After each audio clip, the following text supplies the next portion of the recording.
Bienvenue dans les enquêtes du Nouveau Détective. Le Nouveau Détective, premier magazine d'enquête sur les grands faits divers, et Engel présente à 9 ans, elle passe 11 mois dans le coma après une agression. Une enquête d'Axel Vigneux. Les deux sœurs sont assises côte à côte, chacune dans leur fauteuil, absorbées par les aventures de Blanche-Neige. Le célèbre film de Walt Disney approche de son dénouement. C'est le moment où la princesse est poursuivie dans la forêt par la sorcière. Musique sombre, visage hideux de la méchante. Les images auraient de quoi effrayer Ylva, qui vient tout juste d'avoir 4 ans. Pourtant, c'est Luna, 10 ans, qui se met soudain à hurler. Devinant tout de suite ce qui la met dans cet état, ses parents interrompent le film en catastrophe. La fillette vient de revivre le cauchemar qu'elle a vécu 1 an auparavant, en juillet 2022. Comme Blanche-Neige, elle courait dans une forêt pour échapper à un monstre. À la seule différence près, c'est que ce monstre était bel et bien réel. Avant le drame, Luna était une jolie petite Suédoise aux longs cheveux blonds, passionnée de musique et de danse. Comme beaucoup de ses copines, elle rêvait de devenir youtubeuse. En attendant la gloire, elle grandissait dans la joie et l'insouciance avec sa petite sœur et ses parents au cœur d'une jolie petite ville située au nord de la Suède. En ce début d'été, la fillette passe l'essentiel de ses journées au centre de loisirs, situé à moins de 700 mètres de chez elle. Comme chaque jour, le 7 juillet 2022 à 15h20, elle quitte le centre à vélo et prend le chemin de la maison. Le temps est radieux. En s'engageant sur la piste cyclable qui traverse la forêt de la colline de Moreau, la fillette pédale énergiquement. Aujourd'hui, elle est particulièrement heureuse, parce que demain, toute la famille part pour les grandes vacances d'été. Aux alentours de 16h, des promeneurs sont abordés par un garçon à la lisière de la forêt. L'ado est un jeune métis à la carrure déjà imposante pour son âge. Il interpelle tous ceux qu'il croise avec la même supplique. « Madame, venez voir. Il y a quelqu'un qui a besoin d'aide dans la forêt. Venez, c'est important. » Passant à cet instant sur la route, Linda Westerlind et sa fille de 9 ans s'arrêtent intrigués et l'accompagnent. Nerveux, agité, l'adolescent les entraîne jusqu'à un terrain broussailleux, invisible depuis le chemin principal. Ah, mon Dieu! Mais qu'est-ce qui s'est passé? Je sais pas, madame, je l'ai trouvé comme ça. Ida, reste pas là, retourne sur la route, vite! Et toi, là, reste avec moi, bouge pas! Ce que la mère et la fille découvrent alors la laisse figée d'effroi. Une petite fille toute menue est étendue là, au pied d'un arbre, entièrement dénudée, une cordelette serrée autour de son cou. La peau violacée de son visage tranche avec la pâleur de son corps.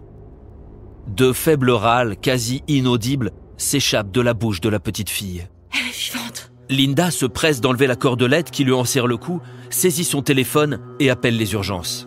Une petite fille s'est fait agresser. Quelqu'un a tenté de l'étrangler, mais elle est vivante. Faites vite, je vous en supplie. Ne bougez pas, madame. On arrive et on prévient la police. Les secouristes arrivent rapidement sur les lieux, accompagnés par 2 policiers qui étaient en patrouille à proximité. Pendant qu'on emmène la fillette à l'hôpital, un des policiers reste sur place pour geler la scène de crime et interroger les 3 témoins principaux, Linda, sa fille et l'adolescent qui a donné l'alerte. Aylen, 15 ans, explique être entré dans le sous-bois pour soulager sa vessie. Il a entendu des cris, s'est approché et il aurait découvert l'enfant comme ça. On connaît la suite. Au même moment, Emily, la maman de Luna, commence à s'inquiéter du retard de sa fille. Elle appelle le centre de loisirs qui lui confirme que Luna est bien partie à 15h20. Elle appelle ensuite les parents de ses copines, chez qui elle aurait pu s'arrêter jouer, mais personne ne l'a vue. Désormais très angoissée, Emily enfourche son vélo et refait le chemin qu'aurait dû emprunter sa fille en sens inverse. En entrant dans la forêt, elle aperçoit des gyrophares. Plusieurs véhicules forment un barrage, empêchant quiconque d'aller plus loin. La mère de famille se précipite et interroge les policiers. On lui répond qu'une petite fille non identifiée vient d'être emmenée à l'hôpital, mais les agents refusent d'en dire plus. Un poinçon glacial transperce le cœur d'Emily, qui a déjà compris. Mais c'est seulement aux urgences qu'elle mesure la gravité de la situation. Rejointe par son mari, elle est conduite au chevet d'une enfant intubée, contusionnée, le visage déformé par les coups. Cette gamine méconnaissable, c'est bien Luna, plongé dans un coma artificiel. Les médecins leur annoncent 2 nouvelles. Bonjour madame, je tenais à vous dire que les jours de Luna ne sont plus en danger. Ah, mon Dieu, merci docteur, merci. Cependant, les blessures qu'elle a subies sont graves, tant sur le plan physique que sur le plan psychologique. Son cerveau a été privé d'oxygène pendant un certain temps, ce qui a entraîné des dommages irréversibles. Lorsqu'elle se réveillera, elle souffrira de séquelles dont il est difficile de prévoir l'étendue. Pour les parents sous le choc, les épreuves ne s'arrêtent pas là. C'est maintenant que l'enquête commence. Le scénario de l'agression, leur explique-t-on, ne fait guère de doute. Luna a été frappée à coups de poing, violée et étranglée par son propre lacet de chaussure. Mais le monstre qui lui a fait ça n'a pas été identifié. Il est toujours dans la nature, peut-être prêt à recommencer. À Skellefteå, ville paisible où les statistiques criminelles flirtent avec le néant, la nouvelle de cette terrible agression provoque une onde de choc. En cette période estivale, où tous les enfants jouent dehors, parfois jusqu'au tard le soir, ce ne sont pas les proies qui manquent pour un prédateur. Le 7 juillet au soir, un parfum de psychose flotte dans les rues inhabituellement désertes. Le lendemain, les policiers chargés de l'affaire multiplient les interrogatoires. Linda et sa fille sont à nouveau entendus, de même que le jeune Aylen. Tous 3 répètent ce qu'ils ont déjà dit la veille. Le personnel du centre de loisirs est également sollicité. Un appel à témoins est diffusé et l'enquête s'annonce complexe. Mais elle ne va durer que 24 heures. Le soir du 8 juillet, un père de famille appelle le commissariat. Son fils vient de tout lui avouer. L'adolescent est placé en garde à vue. Il s'agit d'Aylen, l'ado qui a donné l'alerte le jour du drame. Interrogé pour la 3e fois, le jeune homme s'effondre. Il reconnaît l'agression, le viol et avoir monté tout ce petit numéro pour se faire passer pour un simple témoin. En revanche, il peine à expliquer les raisons de son passage à l'acte. L'examen de son dossier va le faire en partie pour lui. Arrivé d'Éthiopie à l'âge de 11 ans, Aylen n'est pas tout à fait un adolescent comme les autres. 1 an à peine après son installation en Suède, il se signale par son comportement déplacé envers plusieurs filles de son collège. Attouchements, mains baladeuses, insultes. Le jeune garçon affiche un comportement déviant, voire pervers. Et avec son gabarit, il fait régner la terreur dans la cour de récré. 1 an avant ce drame, le jeune garçon avait déjà été impliqué dans un incident ne laissant aucun doute sur son profil de prédateur dangereux. En juin 2021, une femme est agressée dans un passage souterrain.